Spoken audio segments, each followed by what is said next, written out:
normally young men or boys, about the age of 13 to 18, something like that.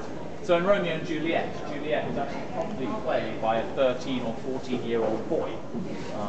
Must have been one seriously talented boy to be taking on that part. So it would have been, very strange for us, but completely normal for them, of course. And actually, if you read any of Shakespeare's comedies, more often than not, the lead girl disguises herself as a boy for almost the entire play. So if it is a boy playing that part, it suddenly becomes remarkably realistic, What an incredible boy that boy is.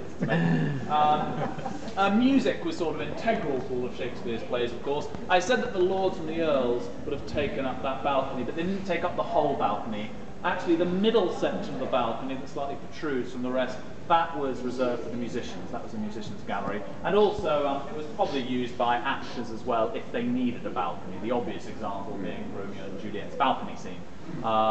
So yes, that's where the musicians sat. And that sort of door up there going into the loft area, that was a kind of sound effects booth, if you like. Most of the sound effects, of course, produced on the stage by the actors and the musicians, but occasionally they needed slightly bigger machines for bigger sound effects. So a church bell would have been stored up there, for example. They also had a machine to create the noise of thunder. How they did that, they got a long rickety wooden track, and they sort of got something like a cannonball and rolled it down, and as it went down it created this very effective sort of thunder noise as it rolled down. I'll tell you what happened to the first two Globe theatres. The building we're in at the moment, this is actually Globe number 3. The very first one, it was built in 1599, and it only lasted for 14 years, so a really short space of time. And what happened was in 1613, they did a performance of Henry VIII.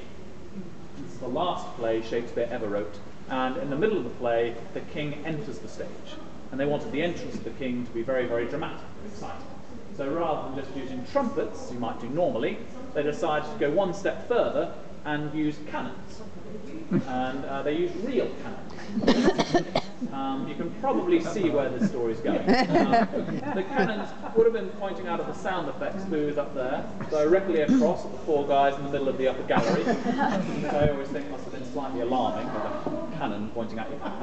There would have been no cannonball inside of it, of course. It would have been cloth, tissue, something like that. But nevertheless, they lit it, it fired, the cloth flew out on fire, landed on the thatched roof, and the whole building burnt down in about 2 hours, something like that. And we think the theatre was probably full that day. Today, the maximum capacity is 1,600. That's quite a lot. Back then, we estimate they crammed in approximately 3,000. That's 3,000 people. Astonishingly, no one died. There's only one casualty that we know of, and that was a guy down there in the yard whose trousers caught on fire. He was extremely lucky because his best friend was with him. His best friend had a pint of beer in his hand, and he poured the beer over his mate's trousers to put them out. He sacrificed his own beer. His friend's trousers. What a waste of beer. Not the attitude, sir. What a good friend, you should say. But yeah, Shakespeare retired after that. A lot of people think I've made that story. It's actually a true story. It's a written account of what happened. But Shakespeare retired after that. He died 3 years later. But his company continued, rebuilt the theatre, this time with a tiled roof, for obvious reasons. And that one lasted until 1644. By that time, the Puritans had come to power under Oliver Cromwell, and they hated theatres. They banned theatre completely. So for 18 years, there was no legal theatre in this country at all. And in 1644, they tore the second Globe down, and that was replaced with houses. So that was the end of Globe number 2.